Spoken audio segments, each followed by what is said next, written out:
Don boleh. Saat ini Polres Bangli sedang menangani kasus persetubuhan terhadap anak ya. Jadi awal daripada kasus ini pertama kali adalah ditangani oleh Polsek Tembuku, di mana Polsek Tembuku juga ini berdasarkan hasil laporan daripada masyarakat desas-desus yang ada di Desa Tembuku, di mana ada seorang anak yang hamil, kemudian oleh orang tuanya diperiksakan dan betul hamil, kemudian ditanya ini anak di bawah umur ya, masih umur 16 tahun dengan inisial KJ ini ya, inisial KJ ini ditanya oleh orang tuanya, ibunya, ibu kandungnya, siapa yang menghamili. Ternyata korban ini atau anak ini tidak memberitahukan ya. Kemudian sampai dengan melibatkan perangkat desa, kepala desa, berdesa ya, dilibatkan. Si anak ini juga atau korban ini juga tidak menyebutkan siapa yang menghamili. Nah, mulai dari situlah mulai dilibatkan Babin Kamtibmas, termasuk juga Polsek. Nah, Polsek kemudian mengklarifikasi kasus tersebut dengan mulai mengintegrasi, kemudian mengklarifikasi yang akhirnya diakui oleh si korban atau anak tersebut bahwa yang menghamili adalah ayah tiri daripada yang bersangkutan. Nah, kemudian karena ini melibatkan anak, oleh Polsek Tembuku kemudian diserahkan atau dilimpahkan ke Polres Bangli. Nah, Polres Bangli kemudian melakukan penyelidikan.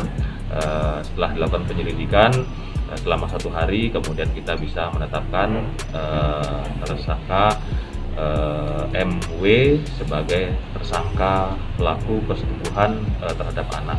Tersangka sendiri berapa kali melakukan persetubuhan? Jadi menurut keterangan dari korban maupun tersangka ini sudah 5 kali. 5 kali. Awal mulanya seperti apa nih?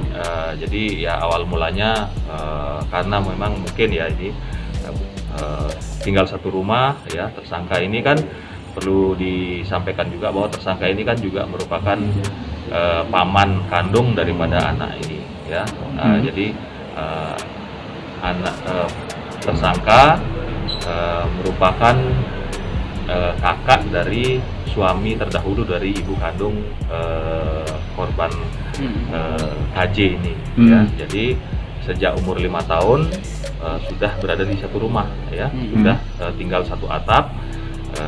Ayah tirinya ini dengan si anak ini ya, jadi sudah dipelihara atau sudah dididik sebenarnya, atau sudah satu rumah dari umur 5 tahun ya, sebenarnya seperti itu.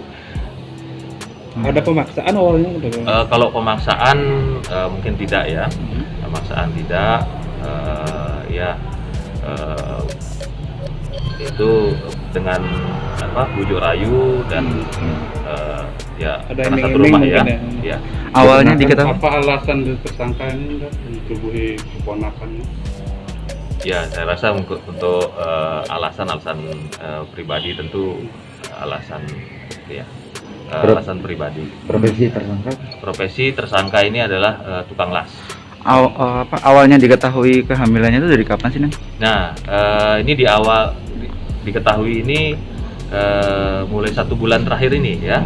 2 bulan terakhir karena desas-desus seperti itu, secara fisik si anak ini kan sudah membesar.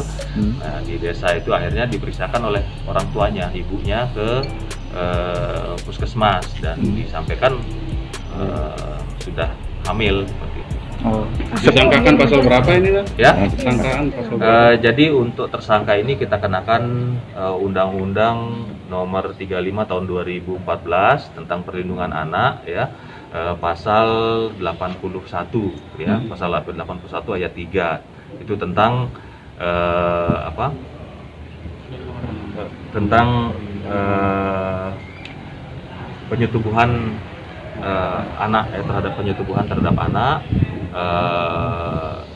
Kalau untuk ayat 3-nya ini kan terhadap yang dilakukan oleh orang tua, wali, seperti itu ya. Jadi dia diberatkan sepertiga. Ancaman hukuman persetubuhan itu di rumah saja? Di rumah. kadang-kadang sepi kan. Iya, karena orang tua atau istrinya kan tiap pagi ke pasar sehingga Itu ada kesempatan gitu. sepi, Pak. ya. Ancaman hukumannya berapa lama nih? Ancaman hukumannya minimal 5 tahun, Hmm. maksimal 15 tahun. Sekarang korban udah hamil berapa bulan mungkin? Masa kehamilan? Menurut keterangan dari dokter ini jalan 8 bulan. Sekarang ya. Pernah cerita gitu korban Ya, dipaksa mungkin diancam atau gimana nggak mau? kalau diancam sih tidak, dipaksa juga tidak ya. Itu karena komunikasi. Dan setelah Karena kejadiannya tinggal satu rumah ya. gimana psikis korban? Sampai dengan saat ini memang korban masih didampingi oleh orang tuanya ya,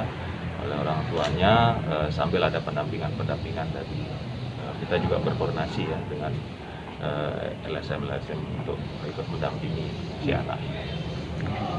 Terima kasih sudah nonton. Jangan lupa like, subscribe, dan share ya.